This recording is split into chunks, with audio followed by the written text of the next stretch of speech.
atención en la socialización de las normas, de las modificaciones normativas de estos programas de transferencias monetarias y la generalidad de su operatividad desde el Departamento de Prosperidad Social. Pero también queremos en este ejercicio académico la visión del juez para compartir como las visiones que tenemos, sobre todo por esas cantidades de acciones de tutela que se presentan por razón respecto a la solicitud de los beneficios que da el Departamento de Prosperidad Social. Eso es lo que queremos como hacer este ejercicio académico y que nos sirva como la visión del juez y la visión que tiene el Departamento de Prosperidad Social. E inclusive porque para nosotros es importante desde la visión, porque esto lo estamos haciendo la Escuela Judicial y la Comisión Nacional de Género con la rama judicial, teniendo en cuenta que tenemos que revisar esos programas de prosperidad social, cómo lo dirigimos, sobre todo a las mujeres cabezas de familia, a las mujeres cuidadoras, a las mujeres en situación de discapacidad y a toda la visión con perspectiva de género y enfoque diferencial, ¿sí? Eso es lo que queremos como plantear para efectos de escucharlos y mirar estos cambios y la panorámica y esa panorámica general y estos cambios de aproximación, lo que implican para todos los colombianos frente a los beneficios en estas transferencias monetarias de la regulación que está realizando el Departamento de Prosperidad Social. Esa es la finalidad, ¿sí? Entonces, vamos en el orden que lo habíamos definido. Tenemos primero la intervención de Lucy, creo que la de Lucy, la primera intervención, luego tenemos la intervención de Joana y por último la del doctor Benjamín como juez, la visión sobre esta normativa, ¿sí? Así es. Gracias, gracias. Bueno, presento Lucy, es la jefe, la asesora jurídica del Departamento de Prosperidad Social. Ella va a mirar los aspectos jurídicos de estas transferencias monetarias. Luego Joana, que es la directora de transferencias monetarias del departamento, ella va a hacernos un análisis de los aspectos técnicos de todo transferencias monetarias, esta socialización de transferencias monetarias, y el doctor Benjamín sobre la relación que hay de las transferencias frente a la acción de tutela y los derechos que se consagran en estas normas de acuerdo a las acciones de tutela que hemos tenido en la rama judicial para garantizar los derechos de todos los accionantes, ¿sí? Es eso en general. Gracias. Lucy, tienes tú el uso de la palabra. Bueno, doctora Gloria Estela, muchísimas gracias. Muchas gracias a la doctora Mari Lucero Novoa, directora de la Escuela Judicial, por habernos aceptado a través de la doctora Gloria Estela activar este espacio tan importante para nosotros. Un saludo extensivo a la doctora Diana Alexandra Remolina Botía, presidenta del Consejo Superior de la Judicatura, y a todos los servidores y servidoras judiciales y demás personas que se han conectado a esta videoconferencia que tiene como propósito hacer una socialización desde Prosperidad Social de la modificación que han tenido los diferentes programas que Prosperidad Social ejecutan en el marco de nuestra competencia. Toda vez que esa modificación lo que puede producir a muy mediano o corto plazo es una congestión administrativa y judicial de los diferentes despachos judiciales, en la medida que las personas que venían siendo beneficiarios de los programas antes de la modificación van a sentir que están en riesgo sus derechos fundamentales porque van a haber unos cambios estructurales que podrían afectar, digamos, el derecho que ellos venían recibiendo y percibiendo a través de los diferentes programas de prosperidad social. Entonces, a fin de evitar esa congestión administrativa y judicial, solicitamos respetuosamente al Consejo Superior de la Judicatura que se nos habilitara un espacio para hacer una socialización respetando totalmente la autonomía de los señores jueces, que únicamente tiene como propósito de socializar, hacer una pedagogía en que han consistido esos cambios y dónde está su origen.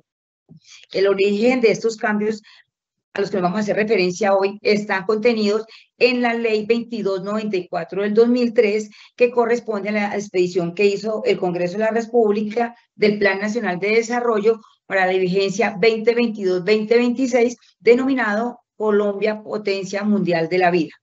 Entonces, a partir del Plan Nacional de Desarrollo, vamos a encontrar una normatividad que está regulando de manera diferente los programas sociales que le corresponde ejecutar a esta entidad con destino a la población en condición de pobreza y pobreza extrema de todo el país. Básicamente, en las bases del Plan Nacional de Desarrollo, esta disposición cuenta con un eje fundamental que lo ha denominado seguridad humana y justicia social, teniendo como eje central, como eje central tiene la seguridad humana y la justicia social, y como habilitadores potenciales para la seguridad humana y las oportunidades de bienestar también ha fijado unos objetivos estructurales. Básicamente, cuenta con un pilar que ha denominado Sistema de Protección Social Universal y Adaptativo. Y por último, ha determinado claramente unos materiales a ser efectivos y la garantía de los derechos fundamentales que acceden a estos beneficios, mediante la materialización de los siguientes artículos. ¿Cuáles son esos artículos? El artículo 65 del Plan Nacional de Desarrollo y Implementación. Básicamente busca que no solamente el beneficiario acceda al beneficio del recurso que el gobierno pone en el lugar, sino que también puede oferta de toda la oferta. Quiere decir que no basta con que reciban nuestro subsidio, nuestro apoyo, que también pueda abrirse de la el artículo nacional, que es el que propuso el señor presidente de la República, desde el mismo gobierno fue iniciativa para que sea el que recoja y consolide en un solo programa todas las transferencias monetarias con unas características especiales. Entonces, esa es la primera gran novedad que van a encontrar los despachos judiciales, cuando los accionantes consideran que no pueden estar en un solo programa toda vez que concurrían en varios programas antes. Lo que pasa es que hay que explicarles que ya todos estos programas se consolidan en la denominación de renta ciudadana, que busca armonizar las transferencias monetarias con estas características. Primero, se hará una intervención a todo el hogar. Segundo, tendremos en cuenta un enfoque diferencial. ¿Esto qué quiere decir? Se van a priorizar las personas que están en condición de discapacidad, se van a priorizar las personas que están registradas como víctimas del conflicto armado, y se van a priorizar las personas que tengan algún enfoque étnico. No quiere decir que excluya el resto de población, sino que en el momento de hacer la caracterización y focalización se tendrán en cuenta estos tres aspectos o tres características. Otra acción importante es que se crea la transferencia a hambre cero a partir del artículo 67. Es la creación de una transferencia como parte del programa de hambre cero para garantizar el derecho humano a la alimentación de la población en condición de pobreza, pobreza extrema y vulnerabilidad. El siguiente artículo es el artículo 68, que se refiere a la transferencia monetaria a través del sistema de pagos.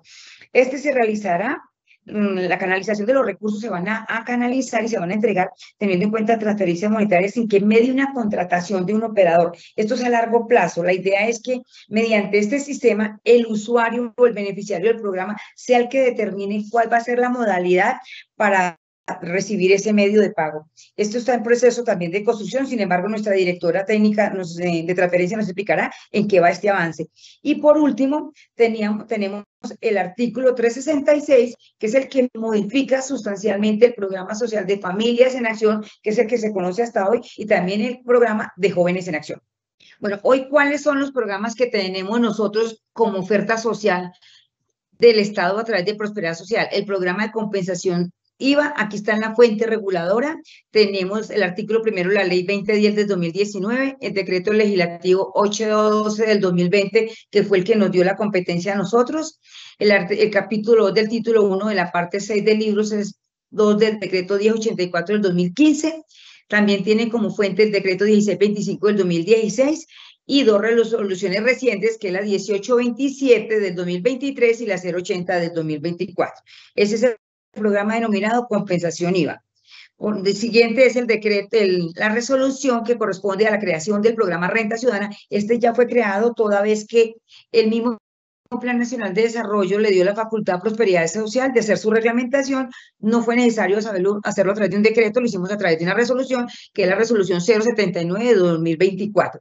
Tenemos el programa de Renta Joven, está en la resolución 079 también de 2024, toda vez que quedó consolidada en la renta ciudadana. Y por último, tenemos el programa de Colombia Mayor, que lo heredamos a partir del decreto 812 del 2020, regulado como fuente primaria la ley 100 de 1993, la 797 del 2003, el decreto 1833 del 2016, y actualmente está regulado al interior de la entidad a través de la resolución 0740 del 21 de abril del 2021 y la 1445 del 2021. Con esto cerramos las normas que regulan los principales programas de prosperidad social. Ahora, más que explicarles la parte normativa, quisiéramos respetuosamente comentarles cómo estamos operando técnicamente con cada uno de estos programas y cuáles van a ser o cuáles son los cambios sustanciales que seguramente la población va a conocerlo a través de la divulgación que estamos haciendo a través de la página web y de algunos medios de amplia circulación, pero respetuosamente insisto, hemos considerado que es muy importante que la rama judicial también conozca en qué consisten estas modificaciones para garantizar en todo caso desde Prosperidad Social la protección de esos derechos fundamentales de la población beneficiaria, no resultando regresivo ninguno de estas modificaciones para los beneficiarios de la misma. Bueno, entonces, respetuosamente, aquí le daría la palabra a la doctora Joana Cubillos, directora de Transferencias Monetarias. Bueno, muy buenos días a todos los presentes. En verdad, agradecemos enormemente el apoyo que hemos tenido para poder tener este espacio de socialización. Como bien lo dijo la doctora Lucía Drey, para Prosperidad Social es fundamental poder dar a conocer cuáles son esos cambios que se han venido realizando en los programas de transferencias y que ustedes, pues, desde la rama judicial puedan tener todos los elementos frente a lo que está pasando y con ello, pues, tener en cuenta los mismos en esas decisiones que se toman para la población que acude a ustedes. En línea con lo que viene explicando la doctora Lucy, me presento, mi nombre es Joana Cubillos, yo soy directora de transferencias monetarias en Prosperidad Social, he acompañado a la entidad en estos programas de transferencias ya hace 12 años, junto con la doctora Lucy hemos trabajado la mano en estos temas, ella lleva muchísimos años más en la entidad, entonces pues precisamente para nosotros era muy importante poder brindar esta información. ¿Qué les voy a contar? Voy a tratar de ser muy rápida, sé que tenemos poco tiempo, pero pues en algunos temas quizás voy más rápido, en otros me detengo un poco. La idea es contarles cuáles son esos programas que tenemos ahora en 2024 de transferencias, qué fue lo que se modificó para Familias en Acción, qué se modificó para Jóvenes en Acción y cómo funciona la entrega de una transferencia a nivel ya de la entrega física del recurso, la materialización, es decir, cuando ya una persona se considera beneficiaria de la transferencia, ¿qué hacemos desde Prosperidad Social para que efectivamente pueda recibir? Un dato importante para contarles cuál ha sido nuestra inversión desde los programas. El año pasado, en 2023, nosotros invertimos 8 billones de pesos en transferencias en los programas que estaban vigentes, que eran Familias en Acción Fase 4, que denominamos Tránsito a Renta Ciudadana, que fue la plataforma sobre la cual empezamos a hacer esos ajustes que iban hacia Renta Ciudadana, Jóvenes en Acción, Colombia Mayor y compensación de IVA. Para este año tenemos 8.3 billones de pesos, en donde esperamos hacer una inversión para renta ciudadana, para renta joven, que es la transformación de Jóvenes en Acción, Colombia Mayor, y también tenemos un programa que se llama Jóvenes en Paz. Es un programa que directamente no atiende prosperidad social, es decir, nosotros tenemos una acción compartida con el Ministerio de la Igualdad, ellos son los encargados de determinar quiénes son los beneficiarios, todo el proceso de acompañamiento y nosotros puntualmente para ese programa tenemos únicamente la entrega real de la transferencia, es decir, una vez nos entregan la información desde el Ministerio de la Igualdad, nosotros procedemos a programar y girar el recurso respectivo. El Plan Nacional de Desarrollo nos invita o nos orienta para que creemos un sistema de transferencias que no solamente abarque el tema de lo monetario, sino también aquellos beneficios o bienes que entregamos en especie y que haya un acompañamiento integral a los hogares, una ruta en donde podamos generar una capacidad a esos hogares que estamos interviniendo para que a largo plazo puedan generar ingresos, que al final eso es superación de pobreza. Estos subsidios lo que nos permiten es un acompañamiento temporal en donde efectivamente hay un ingreso que les va a permitir cubrir unas necesidades, pero pues esos subsidios, si se vuelven eternos, quitamos la posibilidad de que estos hogares puedan tener esa capacidad y superar generacionalmente esa situación de pobreza. Por ello, pues, nosotros tenemos aquí estos 3 hitos, que es para qué estamos entregando esa transferencia, qué tipo de transferencias vamos a entregar y cuál es ese acompañamiento que vamos a hacer. En ese sistema de transferencias, nosotros lo que estamos buscando es que desde Renta Ciudadana, que es como el eje articulador de todas estas transferencias, tengamos los programas que vienen siendo objeto de atención, que por norma, como lo explicó la doctora Lucy, están vigentes. Hablamos compensación de IVA, Colombia Mayor y Renta Joven. Todo va a entrar en una sinergia. ¿Por qué? Porque es que en los análisis que hemos realizado frente al impacto de las transferencias monetarias en Colombia, es necesario revisar cómo son estas concurrencias de los programas, es decir, hasta dónde estamos acompañando esos hogares y cuáles son esos hogares a los que no estamos llegando. Y por eso es tan importante que todos los programas se hablen para determinar a dónde tenemos que llegar y cómo estamos atendiendo a los actuales beneficiarios. Y esto no solamente es prosperidad social, esto es un trabajo articulado con el territorio, es decir, esas transferencias que quizás, por ejemplo, en el caso de Bogotá, ingreso mínimo garantizado, en el caso de Medellín también hacen una entrega de transferencias, los organismos de cooperación internacional, otros programas de transferencias que tiene la nación, no solamente prosperidad social. Entonces, esto va a ser un trabajo muy articulado para que efectivamente esos recursos que, como ustedes bien lo saben, son limitados, no hay recurso infinito, por ello tenemos que hacer esos procesos de focalización y de priorización, pues los podamos usar eficientemente, que no les esté llegando al mismo hogar todas las transferencias y a otros hogares ninguna. Entonces, aquí ya les voy a contar exactamente de qué se trata cada programa. Entonces, Renta Ciudadana, que es el programa que nace en 2024, es un programa que va a contribuir precisamente a ese aporte para superar la pobreza extrema de estos hogares, promover movilidad social, es decir, aquí el concepto es que no se devuelvan a esa situación en que los encontramos, sino que realmente haya un cambio en esas formas de vida de ese hogar, y fortalezcamos la economía popular. ¿Esto en qué se materializa? Que ese recurso también ayude a toda la economía de ese municipio, porque al final la transferencia, si bien le llega a un beneficiario o un hogar, pues el uso que le dé puede beneficiar a toda su comunidad. Y pues esto tiene unos principios de integralidad, efectividad, eficiencia, y estas transferencias van a tener componentes condicionados y no condicionados. ¿Cuándo van a ser condicionados? Cuando nosotros empecemos a medir en esa ruta cuáles son esos objetivos de la transferencia. Familias en Acción nos trajo un aprendizaje en términos de salud y educación. Efectivamente, exigir que los niños vayan al médico y que estén en el sistema escolar, pues tiene unos efectos positivos a mediano y largo plazo. En Renta Ciudadana no solamente vamos a tener en cuenta esto, sino otros aspectos en términos de ambiente, en términos de tejido social, en términos de productividad, de cuidado, de identificación, y no solamente a los niños, niñas y adolescentes, sino a todo el hogar.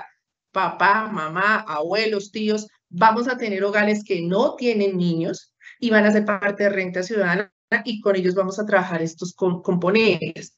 En Renta Ciudadana vamos a trabajar 3 tipos de transferencias. La primera se ha denominado valoración del cuidado, que es donde van a estar las madres cabeza de hogar con niños y niñas en primera infancia, en pobreza extrema.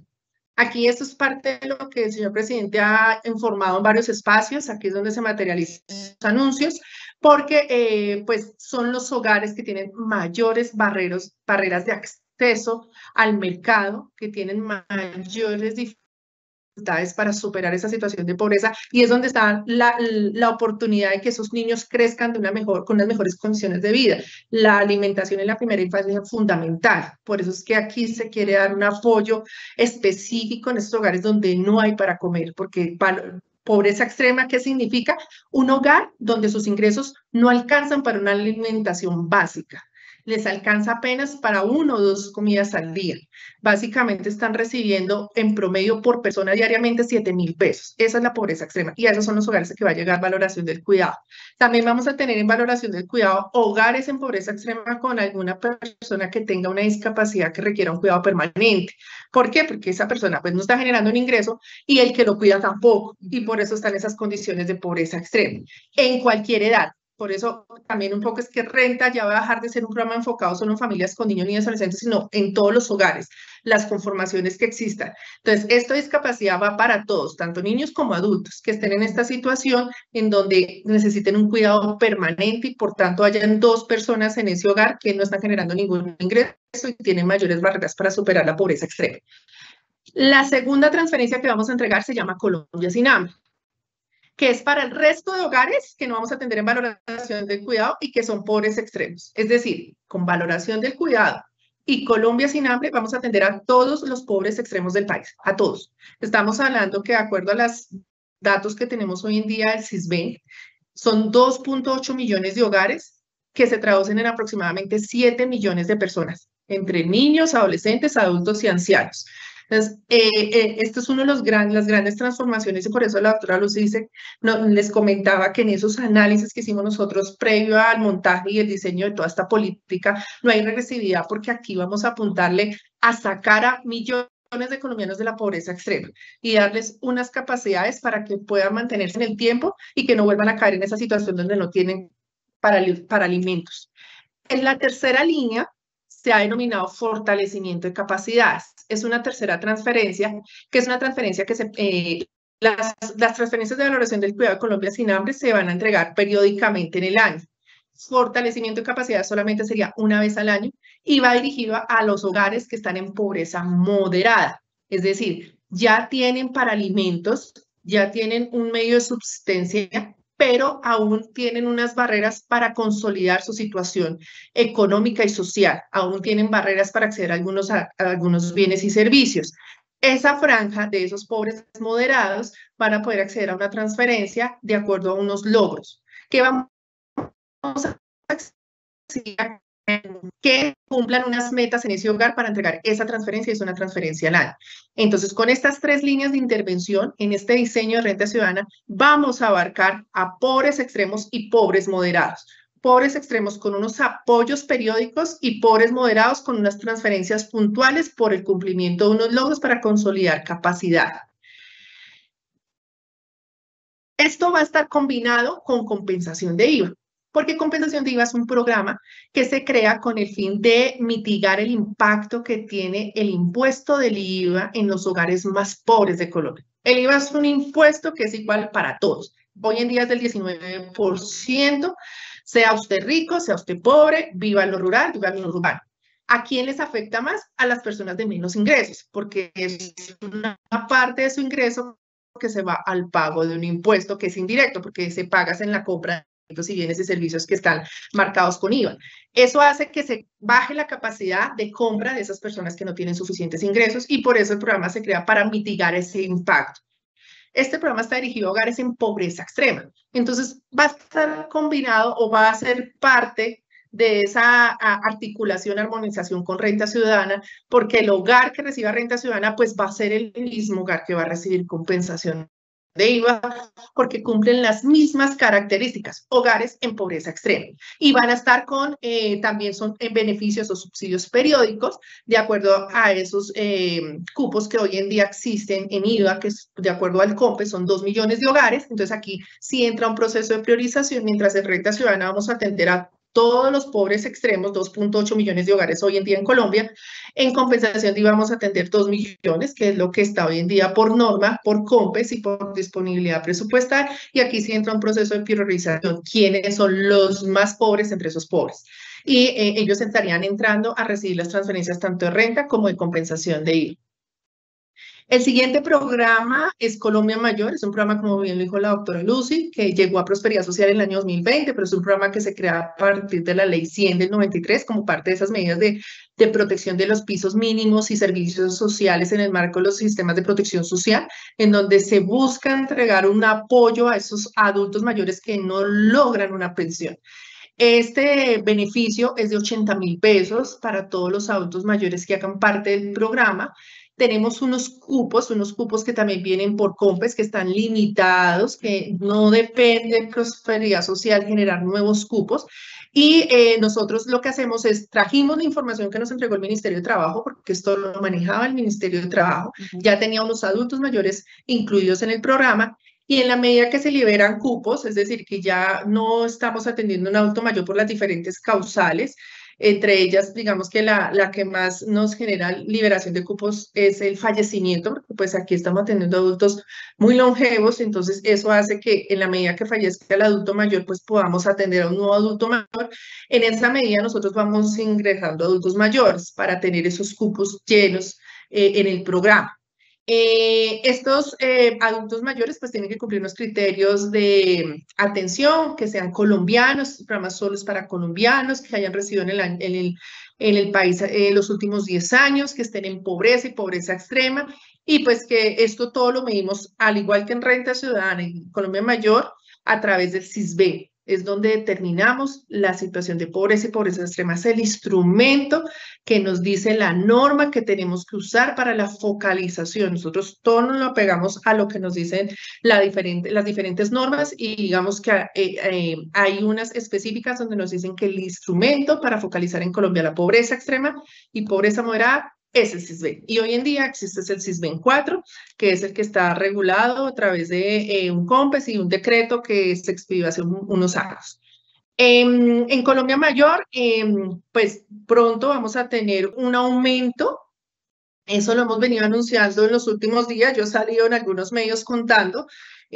Para los adultos mayores de 80 años vamos a tener un aumento de 225.000 pesos. Esta es una medida que podemos implementar después de un análisis presupuestal en donde logramos encontrar nuevas fuentes de financiación y el programa, de acuerdo a esa normativa vigente, no lo permite. Permite que podamos tener un aumento sin que esto implique pasar instancias diferentes, como por ejemplo en este momento la reforma pensional, que la reforma pensional busca este bono pensional de 225.000 pesos, pero digamos que para poder implementarlo tiene que pasar la reforma. En este caso, en Colombia Mayor, pudimos hacer ese ajuste porque la normatividad en Colombia Mayor no lo permite. ¿Por qué son 80 años? Porque hasta ahí no se alcanza el recurso.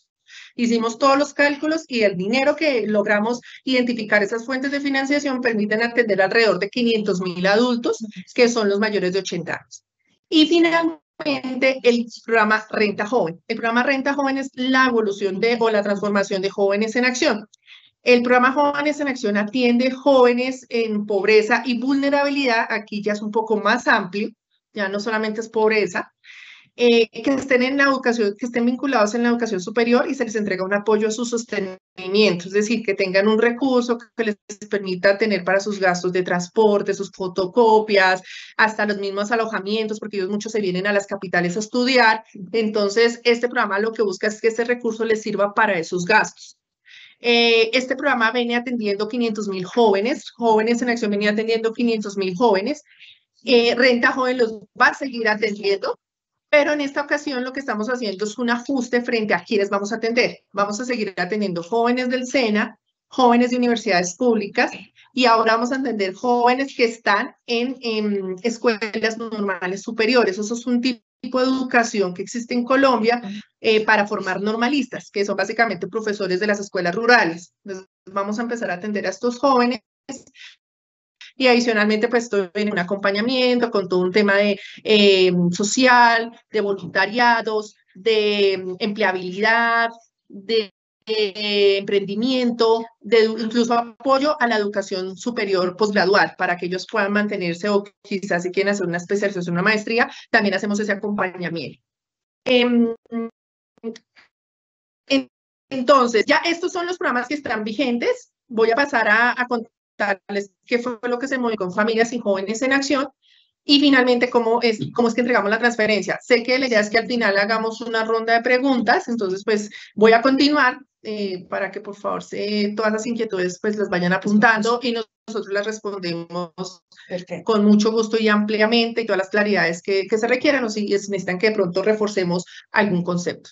En el caso de Familias en Acción, el Plan Nacional de Desarrollo en unos artículos, el 368, ¿sí estoy correcto? Sí. El 368 le dio facultades extraordinarias al señor presidente de la República para modificar los programas Familias en Acción y Jóvenes en Acción.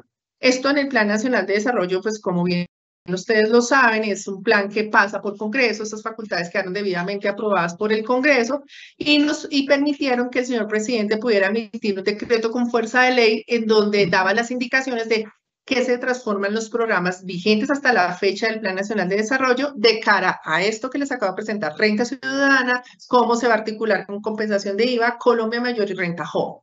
Desde ahí nace el decreto 1960-2023, en donde modificamos tanto Familias en Acción y Jóvenes en Acción. En el caso de Familias en Acción, es un programa que viene desde hace 23 años. Es un programa que nació en el año 2000 como respuesta a una situación de pobreza extrema que se da dado una crisis económica que existió en ese año, en esa época, que quizás muchos de ustedes lo recuerdan, que fue el efecto del UPAC y bueno, de una serie de decisiones económicas que se tomaron durante la década de los 90, que vino a tener un efecto a finales de los 90 y que hizo que muchos hogares perdieran su vivienda, perdieran sus ingresos y cayeran en completa pobreza extrema. Una de las medidas que toma en ese momento el gobierno, en ese entonces estaba Andrés Pastrana, es traerse un programa implementar un programa en Colombia que estuviera en la región. Ya México tenía un programa, Brasil ya estaba arrancando con sus programas de protección, y es donde nace Familias en respuesta a esa situación. Y es un programa que se mide desde el primer día de implementación, empieza a dar buenos resultados y pues hasta el año pasado fue un programa que estaba atendiendo población en pobreza extrema y pobreza moderada con el objetivo de formar capital humano y también apoyar en la superación de la pobreza. Este es un programa que trajo buenos resultados, que son los que estamos incorporando en algunos aspectos de Renta Ciudadana, pero pues que Renta Ciudadana va a entrar a hacer un enfoque específico en pobreza extrema.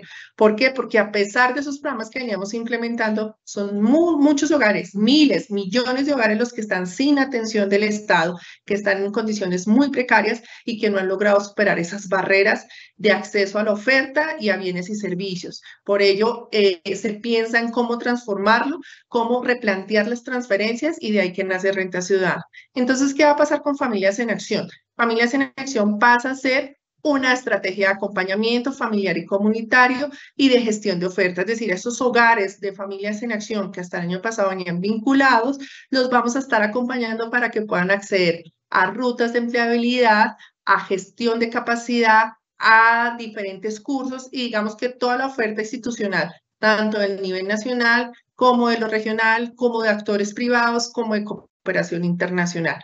Ya no van a tener una transferencia, sino van a tener un acompañamiento para que puedan seguir consolidando capacidad. ¿Qué pasa? Familias en Acción tenía familias en pobreza extrema y familias en pobreza moderada. Si vieron cuando yo expliqué Renta Ciudadana, tiene 3 componentes. 2 de ellos son dirigidos a pobreza extrema y uno a pobreza moderada. Es decir, que si un hogar lo veníamos acompañando con una transferencia y sigue en pobreza extrema, lo más probable, es muy seguro que entre a Renta Ciudadana en esa línea de valoración de cuidado Colombia Sin Hambre. Pero si sigue en pobreza moderada, pues va a entrar a la línea de fortalecimiento de capacidad cuando se entreguen esas transferencias. Es decir, nosotros pensamos en todo caso en qué momentos podríamos entregar una transferencia de acuerdo a esa situación familiar o esa conformación de esos hogares, lo que está bien en el territorio. Pero en todo caso vamos a tener esta estrategia de acompañamiento que va a estar, pues como les digo, de la mano de mucha articulación institucional y pues de un trabajo organizado y buscando todas estas fuentes de posibilidades para estos hogares. Ahora, estos hogares, los que van algo importante, digamos que para destacar, es que Familias en Acción era un programa que funcionaba con inscripciones que se daban en unos momentos del tiempo, en donde nosotros generábamos unos momentos donde habilitábamos inscripciones y generábamos unos listados donde la gente se les decía quién podía entrar.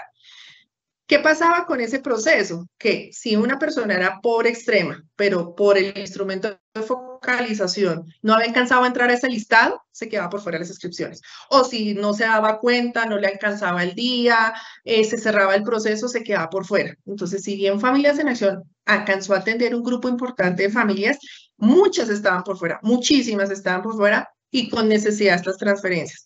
Renta Ciudadana, ¿cuál es ese cambio? Uno de los cambios de fondo es que no va a necesitar inscripciones. Renta Ciudadana, nosotros desde Prosperidad Social los vamos a identificar y los vamos a registrar inmediatamente en Renta. Entonces no vamos a tener esa situación de que cuando abren inscripciones, que dónde tengo que ir, que dónde tengo que presentar papeles. Incluso ese tema de los papeles se acaba. ¿Por qué? Porque hoy en día ya tenemos cruces con registraduría, tenemos información de primera mano del Ministerio de Educación, del Ministerio de Salud, de todos los ministerios. Entonces eso también hace parte de esas políticas de cero papel y antitrámites. La gente no va a tener que hacer ningún trámite, pero sí va a tener que estar focalizada a través del CISBEN. Eso es súper importante y digamos que aquí estamos haciendo mucha pedagogía con los hogares colombianos para que pues hagan su encuesta. Ahí está. En el tránsito a Renta Ciudadana, bueno, aquí esto es un poco comparando lo que les decía hace un momento, nosotros atendíamos en Familias en Acción, lo que llamamos Tránsito a Renta Ciudadana, al 51% de los hogares del grupo A. Es decir, la mitad de los pobres extremos estaban en Familias en Acción. Con Renta Ciudadana van a estar todos, el 100% de los pobres extremos.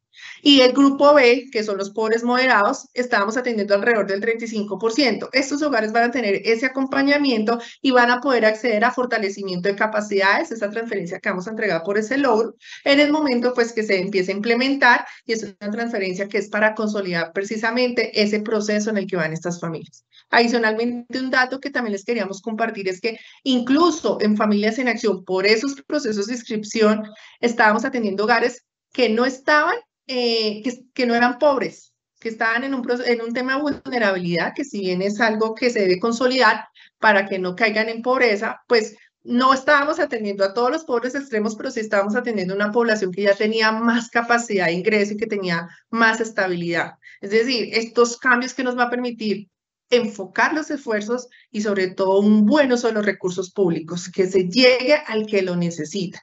Entonces, aquí esto va a ser progresivo. Nosotros este año vamos a empezar poco a poco con estos componentes. ¿Por qué empezamos poco a poco? Porque esto es un programa nuevo y detrás hay una operación bastante grande de identificación, de corrección de bases, de calidad de datos, de verificación de ingresos, etcétera, porque nosotros, si bien tenemos el SISBEN, también hacemos un ejercicio para determinar que efectivamente ese hogar sea pobre extremo. Pues aquí hay situaciones que pueden dar que el SISBEN no me esté reflejando toda la realidad de un hogar y a través de otros instrumentos yo lo pueda estar viendo. Eso es frente a Familias en Acción. Jóvenes en Acción, también el decreto 1960 lo transforma y lo que hacemos pues primero es incorporarlo al sistema de transferencias, como lo he venido repitiendo, todos estos programas van a trabajar en sinergia, en una armonía para que sepamos cómo se está entregando el recurso, cómo estamos apoyando los diferentes hogares en Colombia. Vamos a articularnos con la política de gratuidad, que fue una ley que se expidió en el Ministerio de Educación Nacional el año pasado, que habla de la gratuidad en la matrícula y renta joven de hacer sostenimientos de esos jóvenes que van a tener esa matrícula gratuita. Y pues nosotros también hemos pensado qué hacemos con esos jóvenes que quizás en este paso de Jóvenes en Acción a Renta Joven no nos alcancen a cumplir esas reglas del nuevo programa, que este programa pues también va a ser un esfuerzo importante en enfocarnos en pobreza extrema. Tenemos un grupo de vulnerabilidad, pero pues esto hay unos cupos, hay unos lineamientos, hay una edad que nos pasaban Jóvenes en Acción. Nosotros, la edad máxima de registro son los 28 años, pero resulta que un joven empezaba a aplazar sus estudios o repetía semestre o cambiaba carrera y resulta que teníamos ya no jóvenes, adultos de 35 o 36 años en el programa Jóvenes en Acción, limitando el cupo de quizás un joven que está hasta ahora empezando a estudiar y que necesita este apoyo. Entonces, esos son los tipos de reglas que empezamos a ajustar. Y lo que se determinó es que aquellos jóvenes que estuvieran vinculados en Jóvenes en Acción, que no cumplieran esas reglas nuevas de renta joven, los vamos a seguir atendiendo hasta que finalicen su proceso académico. Es decir, que si un joven de esos le falta un año, lo vamos a acompañar por ese año. Si estaba haciendo una carrera universitaria y le faltaban 3 años, lo vamos a acompañar esos 3 años. Lo vamos a seguir acompañando hasta que finalice su proceso escolar superior, pero pues eso en un periodo de transición. Para los nuevos jóvenes que se vayan a inscribir, cuando abramos, aquí sí hay inscripciones, porque aquí sí necesitamos saber dónde están estudiando. Para nosotros no es fácil identificar si se decidieron por una carrera técnica o una tecnológica, una profesional, si están en una escuela normal, etcétera. Ellos sí tienen que hacer un proceso de inscripción. Los jóvenes sí tendrán que llevar las reglas de renta joven que están determinadas pues en el decreto 1960 y en la resolución 137 del 2024, que es donde ya se especifica exactamente cuáles son esos determinantes para ser parte del programa. Aquí la siguiente, bueno, es lo que les acabo de explicar. Los jóvenes que cumplen criterio entran a renta joven sin ningún problema. Los que no cumplen todos los criterios de renta joven entran en una etapa de transición en Jóvenes en Acción. En Renta Joven como Jóvenes en Acción. Ahora, esto para nosotros es súper importante poderles compartir cómo funcionan las entregas de las transferencias en Prosperidad Social. Uno de los puntos para arrancar y explicar ya la parte final de la presentación es que nosotros desde Prosperidad Social, el recurso no está en Prosperidad Social. A nosotros nos asignan un recurso a través del decreto de liquidación del Ministerio de Hacienda cada año, en donde nos dice cuáles son nuestros rubros y cuál es la orientación de ese gasto. Es decir, esto está por proyecto de inversión. Entonces, en el caso de las transferencias, hay un proyecto de inversión que se llama transferencias monetarias, donde nos asignan un presupuesto y nosotros lo vamos ejecutando durante todo el año. Es así que nosotros, para poder ejecutar, hacemos lo que llamamos una cadena presupuestal. ¿En qué consta esa cadena presupuestal? Nosotros lo primero que tenemos que hacer es un registro presupuestal. Es decir, indicarle a nuestra subdirección financiera, tengo este gasto, aquí está el soporte, por favor, haga el registro en el Sistema de Información Financiera de la Nación, que se llama SIF. Ese registro presupuestal, una vez se realiza, nosotros, nosotros lo solicitamos. Normalmente cuando hay un proceso de pagos de una liquidación, con la liquidación se solicita el registro presupuestal porque es el resultado del proceso donde identificamos quiénes son beneficiarios. En el caso, por ejemplo, cuando hay una orden derivada de una tutela, con la resolución que soporta el pago que se está ordenando, con esa resolución se solicita el registro presupuestal a la subdirección financiera. La subdirección financiera procede a hacer ese registro presupuestal y de ahí hace el trámite con el Ministerio de Hacienda para que el recurso que está en el Banco de la República pase a la cuenta del operador que se va a encargar de entregarle a ese beneficiario final el recurso. Es decir, nosotros como Prosperidad Social nunca vemos ese recurso. Nosotros lo que hacemos es hacer todos los trámites administrativos para que pase de Hacienda al operador de pago. Y el operador de pago se encargue de hacer el respectivo pago. ¿Qué pasa nosotros? Nosotros para hacer esos pagos, pues tenemos primero una liquidación, que es el resultado de todos los procesos operativos que realizamos. Yo me voy a volver en un momento rápidamente para explicarles esos procesos. Apenas acá me devuelvo, que es al final sé cuántas personas voy a pagar, cuánto les voy a pagar y por dónde les voy a pagar. Entonces, nosotros hacemos unas contrataciones con Banco Agrario, con Davivienda, con Supergiros, bueno, el operador que gane el proceso, porque esos son procesos abiertos, y ahí tenemos el dato. Esa información nosotros se la cargamos a la entidad pagadora, quien valida la información, es decir, determina la calidad del dato, y ellos tienen por contrato 5 días para entregar el recurso. Es decir, que esto, ¿por qué se hace así? Porque así, ese es el orden que nos da a nosotros el Ministerio de Hacienda para colocar el dinero. Normalmente son entre 3 a 5 días hábiles en que ellos le colocan el recurso al operador de pago una vez nosotros ordenamos ese pago a través de ese registro presupuestal. Entonces aquí muchas veces nos pasa que dependiendo de, por ejemplo, cuando son órdenes, nosotros hacemos toda la gestión para que estos tiempos se reduzcan al máximo, pero hay unos tiempos que tienen que ver con los recursos que están en el Banco de la República que tienen que salir a ese operador que hacen que los tiempos no se puedan acortar más. Una vez nosotros tenemos pues la información, ya sabemos cuándo vamos a pagar, socializamos en el territorio, le bajamos la información a las alcaldías a través de nuestros mecanismos de información, le informamos a toda la ciudadanía cómo vamos a realizar el pago, cuándo lo vamos a realizar, cuáles son esas estrategias en territorio. Por ejemplo, nosotros hacemos pico y cédula cuando son municipios donde hay pocos puntos de pago, entonces hay que organizar a la población, o cuando hay 2 tipos de aliados, entonces quién va para este aliado, quién va para el otro. Si son pagos, por ejemplo, bancarizados y hay pocos cajeros, pues hay unas estrategias para organizar esos cajeros. Si son pagos solo por giro, igual como vamos a distribuir la población en 2 puntos de pago por giro, para que así durante ese inicio, durante ese periodo de pago, nosotros tenemos periodos de pagos que van entre 10 y 20 días para que todas las personas que tienen este beneficio puedan cobrar. No es necesario que cobren el primer día, es lo que siempre nosotros repetimos permanentemente en estas convocatorias, pero pues digamos que la reacción casi en la mayoría de veces es que las personas quieren ir a cobrar desde el momento que se les consigna. Y pues para eso, digamos, generamos unos planes de choque, pero sin embargo, nosotros hacemos una programación en territorio y nos apoyamos en las alcaldías para que cobren pues adecuadamente. Esto pues detrás también hay toda una logística Por ejemplo, cuando pagábamos Familias en Acción, un pago de 2.5 millones de personas en todo el país, más de 50.000 puntos de pago, todas las personas al tiempo queriendo cobrar, pues esto detrás también hay un proceso de acompañamiento, de gestión de casos, de las personas que quizás perdieron su documento de identidad y necesitan cobrar, personas que tienen un documento de identidad en trámite, personas que están acercándose a los puntos de pago y no les aparece el pago. Esas son situaciones que se dan en los procesos y nosotros ya tenemos unos planes de trabajo y unos planes de choque para atenderlos, porque digamos que no es el ideal, nosotros queremos que esos procesos sean lo más tranquilo y lo mejor organizado, pero hay zonas en el país donde son un poco más difíciles que otras. Nosotros pagamos en todo Colombia.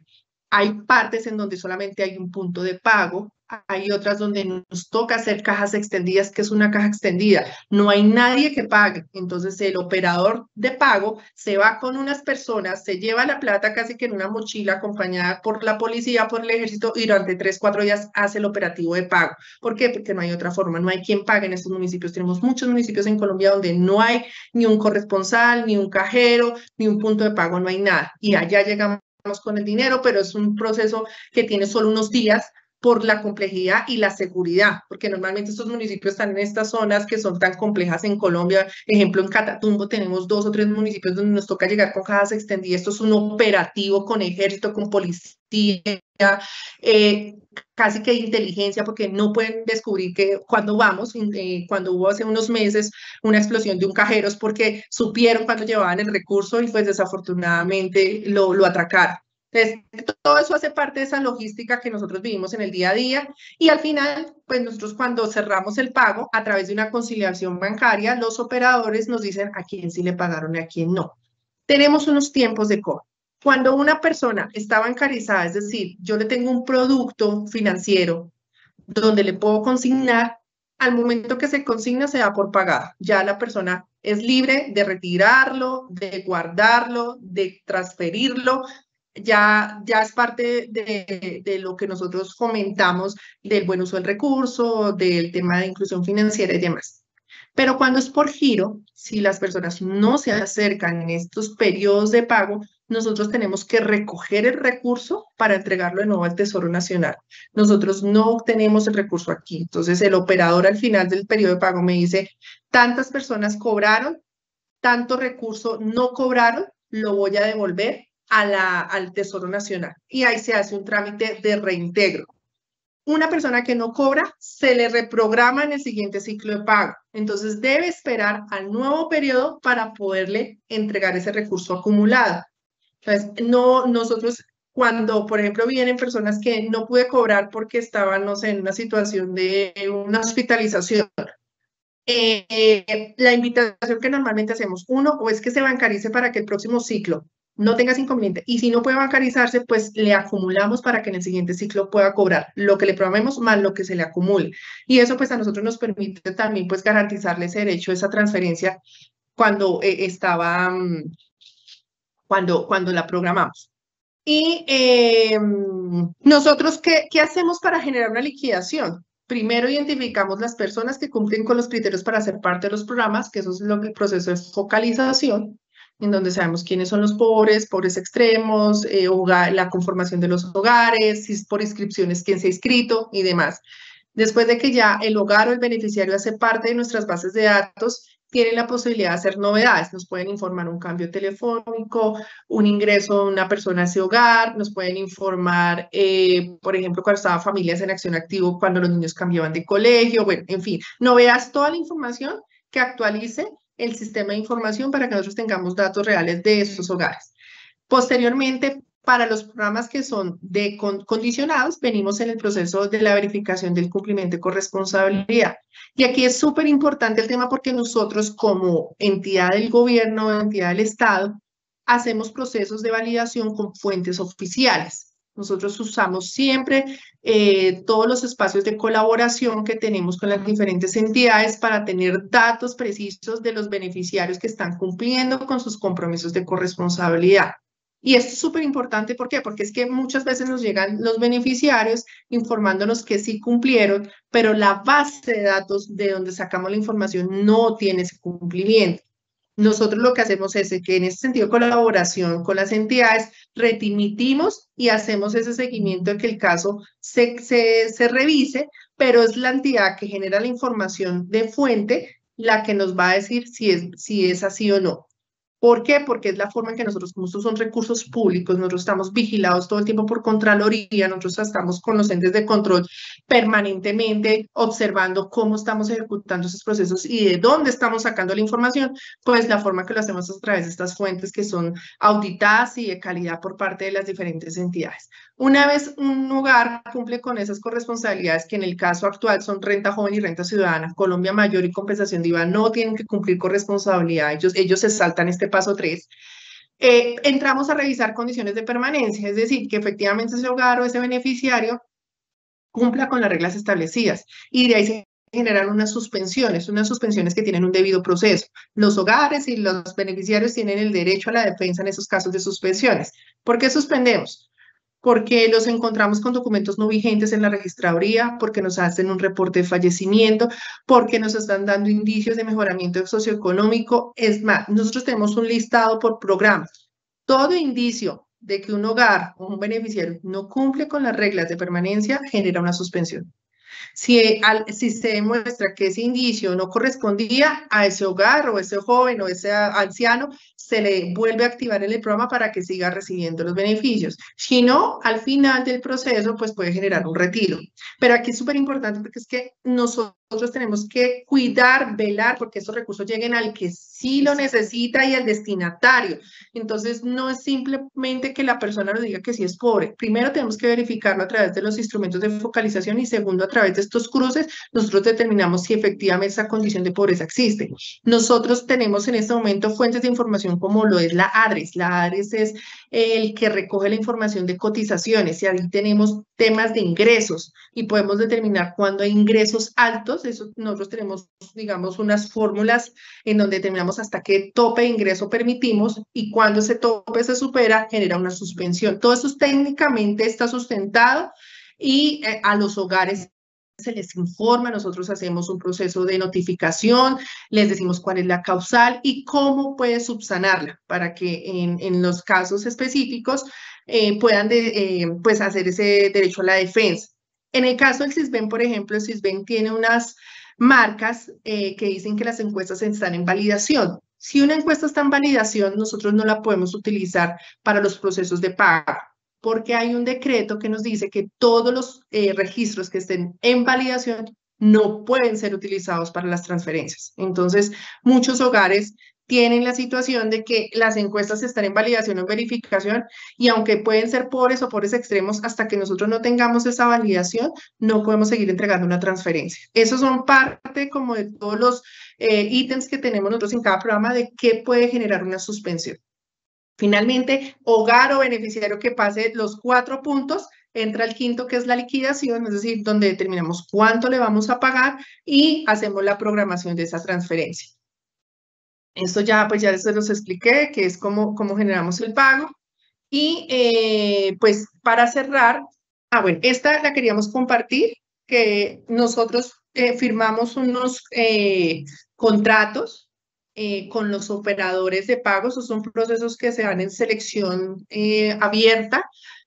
Son procesos en franca lid donde el operador que presente la mejor oferta en términos de calidad, seguridad, cobertura, tarifa, es quien tiene el contrato para hacer el pago de estas transferencias y ellos tienen unas obligaciones, unas responsabilidades donde Prosperidad Social a través de sus supervisores y su oficina de contratación hacen vigilancia permanente, hacen seguimiento y garantizamos de que efectivamente se le dé un buen trato al beneficiario y tenga oportunamente la transferencia de acuerdo a esa programación. Como les dije, hay algunos municipios que hay mucha oferta, hay muchos puntos de pago, hay otros donde es limitada y hay otros incluso donde no hay. Eso genera unas diferentes estrategias y asimismo, pues, frente a esas estrategias, nosotros hacemos pues todo este seguimiento para que cada persona que se le haya programado un pago pueda cobrarlo dentro de ese periodo sin mayor inconveniente. Pero ya con esto pues quería cerrar. Les agradezco muchísimo de nuevo el espacio de parte de Prosperidad Social aquí con la doctora Lucy.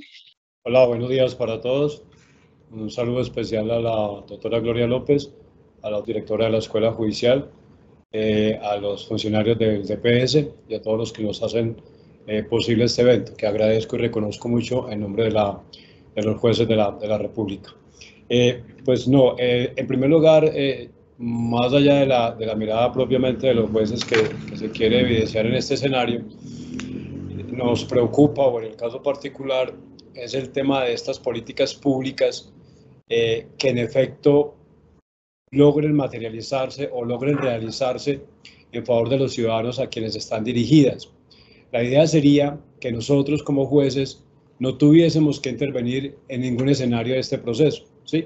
O sea, es una política pública que si se diseña y se estructura como ustedes la han presentado y como la doctora Joana lo especificaba bien, donde se demanda una alta articulación de ustedes como entidad con otras entidades, hombre, pues que eso opere de esa manera, que eso funcione de esa manera, para que los ciudadanos tengan las respuestas en los términos que corresponden, ¿sí? Y que cuando la respuesta no sea la que ellos esperan, pues tengan por lo menos unas explicaciones, unas notificaciones que den real transparencia a por qué X o Y transferencia no se pudo hacer efectiva, y que en todo caso, pues por supuesto, se respete el debido proceso que ellos tienen, como que el acto administrativo esté debidamente motivado, notificado, etcétera, etcétera. Entonces, en toda esa cadena del Estado de oferta de asistencia social, uno esperaría que como juez de la República no tuviera que intervenir. Si un gobierno decide una política pública, lo que se espera es que toda la institucionalidad esté enfocada a cumplir esa política pública. Ustedes como DPS internamente en todas sus dependencias articulados con ese propósito, desde quien hace la selección, la verificación, la corroboración, quienes pide el acto administrativo, luego el Ministerio de Hacienda para la transferencia y finalmente con el operador que debe hacer el pago. O sea, que todos en efecto tengan la articulación que allí se está señalando. Ella lo decía bien, en una perfecta articulación. Entonces, uno lo que entiende es que si eso funciona de esa manera, pues los jueces no tendríamos ningún escenario ahí, no tendríamos nada que hacer, porque es una política pública que el Estado la asumió y que la está desarrollando. Entonces, mi invitación es más en ese sentido, que ustedes como DPS, como Estado, en efecto, se apersonen de esa política pública y entre ustedes y todas las demás entidades que tengan que ver con ella, pues en efecto se logre esa, insisto, articulación para que la política pública pues sea una realidad, logre los cometidos y tengamos a los ciudadanos a quienes se pretende asistir, se pretende apoyar, pues recibiendo esas transferencias del Estado. De cara a los jueces, pues por supuesto hay una normatividad nueva, hay unas formas nuevas. Yo creo que es muy importante el cambio desde lo técnico y desde lo formal, ¿sí? Pues para saber que ya hace referencia a un programa de transferencias y que, por ejemplo, en el caso del adulto mayor, me parece importantísimo el cambio de paradigma en el sentido que no requiera inscripción, que sea el mismo Estado el que haga la verificación, que no tengan que anexar documentos, porque fíjense ustedes lo que nos pasa ahora con la unidad de víctimas, que eso es documento va, documento viene, la víctima al fin no sabe qué hacer, lleva los documentos en una oportunidad, a los 3 meses le dicen que falta aquellos. O sea, es una tramitomanía realmente absurda de cara a los ciudadanos y más a quienes son de especial protección constitucional. Entonces me parece muy importante ese avance y uno esperaría, repito, como ciudadano del corriente, que en efecto la entidad sí lo asuma de esa manera, porque ustedes lo dijeron bien y yo creo que estábamos en mora de eso. Ustedes tienen acceso a todas las bases de datos, a todas las fuentes, es confrontarlas, es sopesarlas para hacer esas verificaciones. Yo creo que eso es muy importante y que a su vez se haga con seriedad, porque no es un secreto que las bases del CISBEN no están lo suficientemente depuradas. Allí tenemos gente que de pronto no cumple las condiciones que realmente merecen o a quienes habría que ir dirigida la ayuda institucional.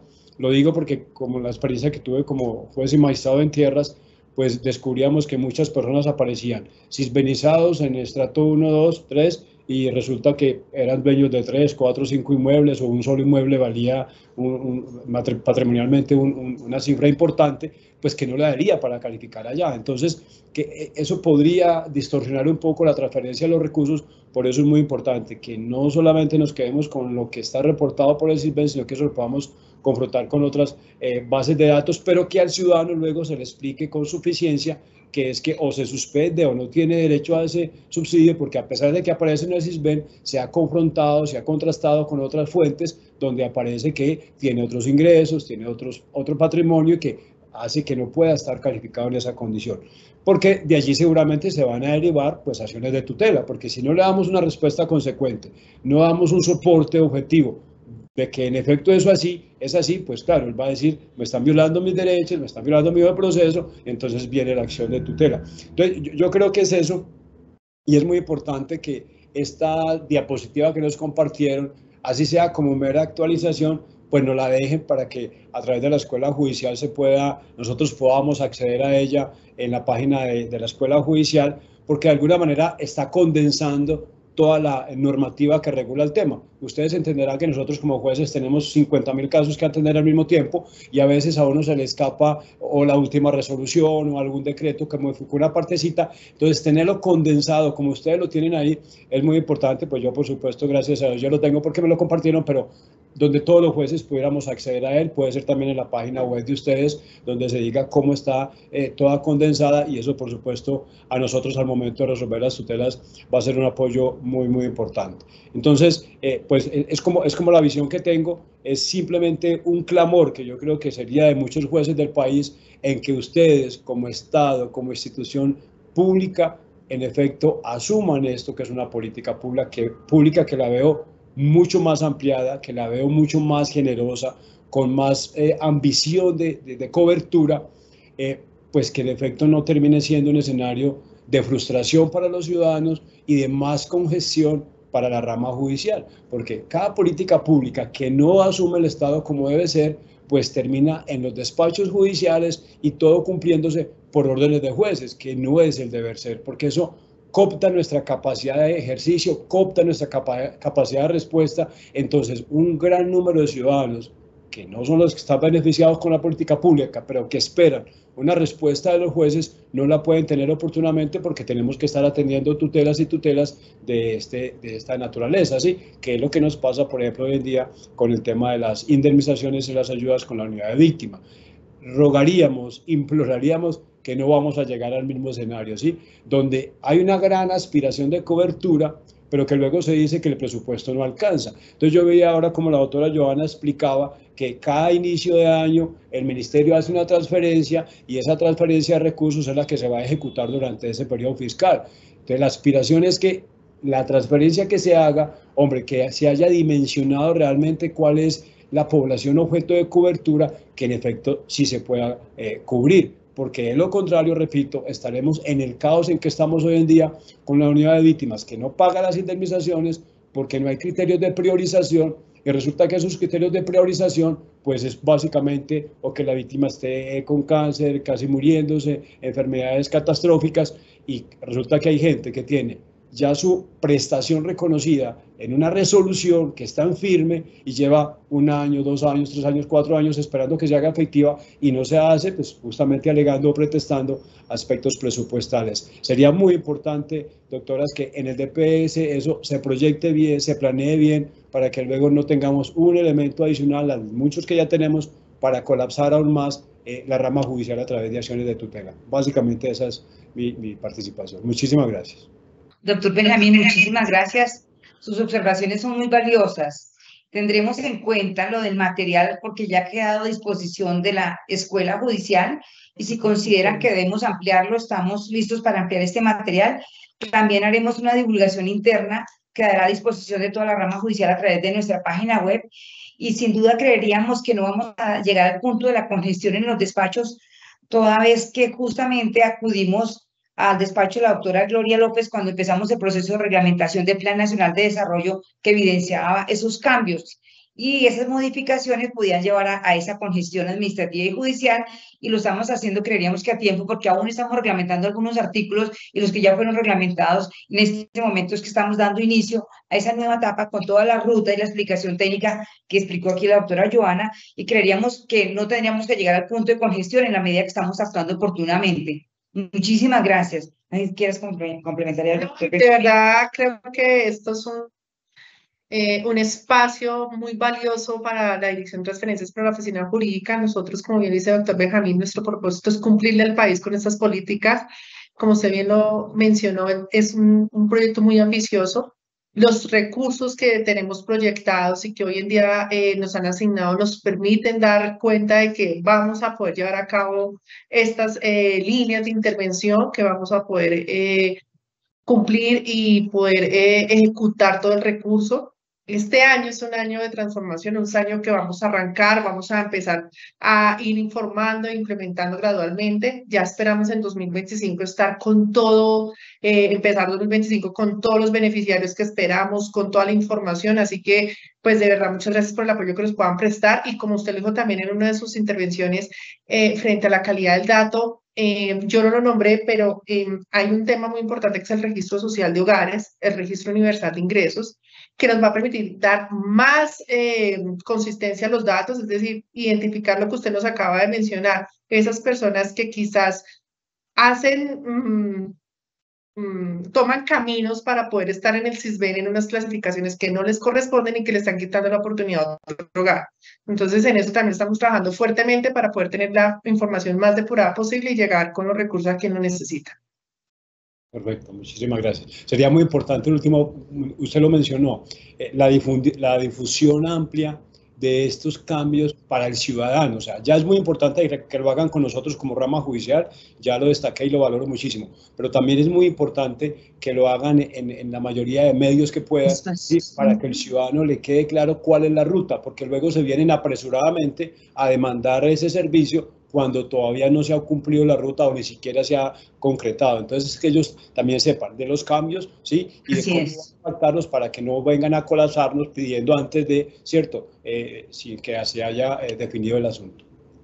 De acuerdo, muchas gracias. Vamos al fragmento de preguntas en este momento. Como primera pregunta, doctora Joana, ¿cómo se da la priorización de los hogares en lo relativo a la renta ciudadana? Es decir, en situación de pobreza extrema hay muchas personas, pero ¿cómo se logra establecer ese criterio de priorización? En renta ciudadana, nosotros el objetivo es atender a todos los hogares en pobreza extrema, pero lo vamos a hacer en dos tipos de transferencias. Una que está priorizando a las madres cabeza de hogar con niños en primera infancia y los hogares con personas con discapacidad que requieran un cuidado permanente, que es la que llamamos valoración del cuidado. En esa van a llegar el mayor monto, que son los 500.000 pesos que se ha hecho en diferentes anuncios. La otra línea, que es Colombia Sin Hambre, va a llegar al resto de hogares con transferencias que pueden llegar a los 500.000 pesos, pero puede ser incluso un poco menos. Entonces, aquí la priorización la estamos dando en madres casa de hogar, hogares con discapacidad, pero vamos a atenderlos a todos con diferentes transferencias. Perfecto. ¿Cómo asegurar o disminuir los índices de deserción en programas como Jóvenes en Acción, más allá de las transferencias monetarias? ¿Cómo se puede combatir ese aspecto? Bueno, nosotros tenemos un trabajo muy articulado con las instituciones de educación superior. Hoy en día tenemos 76 convenios que básicamente se materializan en el trabajo que se hace con cada una de sus universidades. Tenemos un convenio también con el SENA, con las escuelas normales superiores, y adicional a la transferencia nosotros implementamos acciones para que los jóvenes efectivamente se mantengan en el sistema escolar. Aquí pues va un trabajo no solamente de prosperidad, sino el Ministerio de Educación, de las mismas instituciones, para promover que se finalicen esos estudios. Las universidades también tienen algunos incentivos propios de cara a que ellos, por ejemplo, puedan acceder a una beca de matrícula, que puedan acceder a unos cursos adicionales, a diplomados, a quizás de acuerdo a sus promedios, tener la opción de grado no solamente de una tesis, sino también a través de materias de especialización y demás. Y nosotros desde Prosperidad Social tenemos dentro del programa Renta Joven una transferencia que se llama la transferencia Excelencia, que es donde si el joven mantiene un promedio igual o superior a 4, se le entregan 200.000 pesos más a lo que se les está dando. Entonces, ahí vamos, digamos que trabajando entre todos en tratar de mantenernos en el sistema, pero pues claramente es un reto país porque efectivamente se está presentando una deserción. Nosotros con esa transferencia lo que intentamos es mitigar el impacto que pueda tener que ellos quieran emplearse y dejar sus estudios, es el costo de oportunidad, es decir, que esté estudiando que con esa transferencia le alcanza para esos gastos. y no se vaya a trabajar y deje sus estudios. Pero pues digamos que aquí también confluyen otros temas de cómo está su conformación familiar, qué genera el ingreso en su familia, si tiene hijos a cargo. Entonces ahí también van como diferentes políticas que le apuntan efectivamente que hay una permanencia, y pues desde Prosperidad hacemos pues todo este tipo de articulación para que los jóvenes se mantengan. Perfecto. Doctor Benjamín, desde su perspectiva como juez de tutela, ¿cree que puede estar más expuesto el derecho al debido proceso o al mínimo vital teniendo en cuenta los cambios técnicos que se implementarán? Pues no sé, o sea, eso va a depender mucho de lo que ahora le decía a las funcionarias del DPS, como con qué rigor y con qué sigilo y cuidado hagan estas verificaciones. Y yo lo advertía, o sea, si no se expide un acto administrativo donde se exponga claramente al ciudadano por qué se le va a suspender o por qué no tiene derecho, pues claro, eso terminaría afectando, porque hemos tenido casos donde vuelvo a lo de la reiterativa, ella simplemente dice, se le suspende porque ya aparece con otro grupo familiar. Y la ciudadana, la víctima, está diciendo, yo no hice declaración allá, yo no participé de eso lo hizo otra persona. Y entonces no se hace una verificación, se toma algún dicho aislado y ya se va excluyendo. O hemos tenido otras personas que, por ejemplo, no estaban afiliadas al sistema de seguridad social.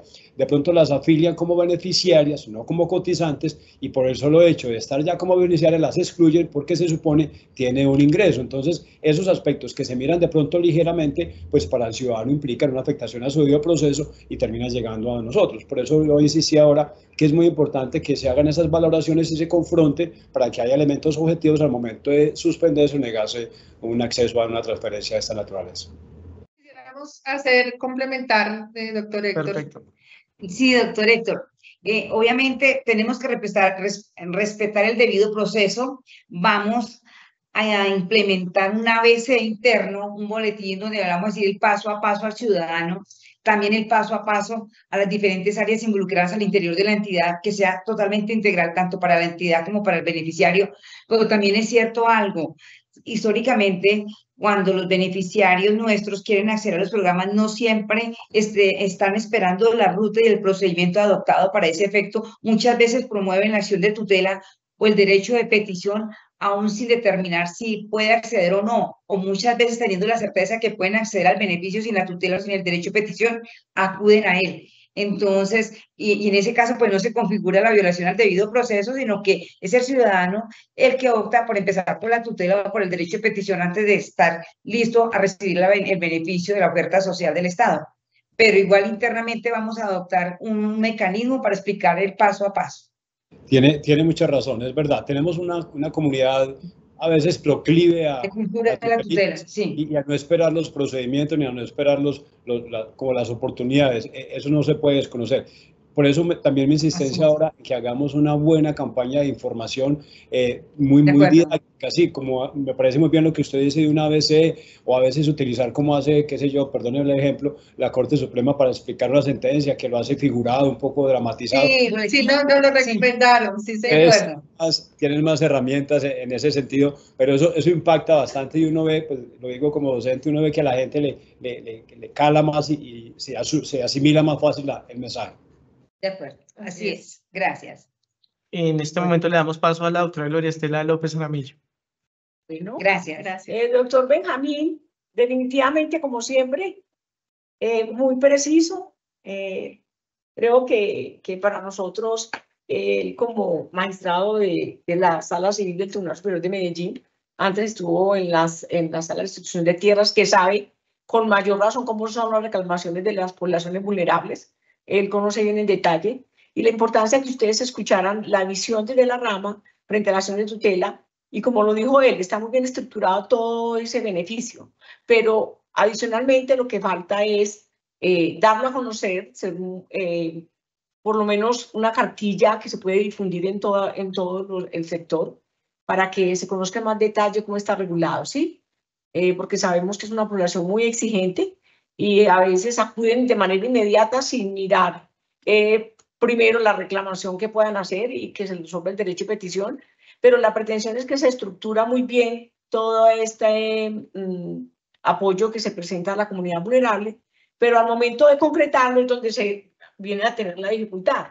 Entonces, bueno, pero es importante este diálogo que realizamos entre ustedes y nosotros y esperemos cómo esto pueda beneficiar frente a la comunidad, frente a la divulgación que ustedes van a hacer, frente a todo ese apoyo y ese apoyo pedagógico en formar a la comunidad sobre este tema y obviamente también a los jueces porque toda esa divulgación también apropia a los jueces de la lectura y de la regulación de esta normatividad, ¿sí?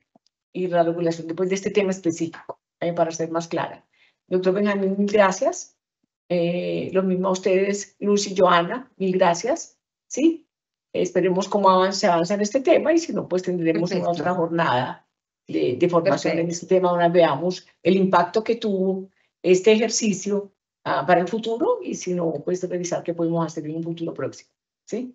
Perfecto. Muchísimas gracias, doctora Gloria López, por este espacio y al DPS pues, por querer socializar con nosotros estos temas que es muy importante. Y a la Escuela Judicial otra vez mi reconocimiento. Muy amables. Bueno, mil gracias. Buena tarde para todos. De nuestra parte, gracias. Asistentes. Y a los asistentes, todos, muchas gracias por estar aquí. Felicidades, hasta luego.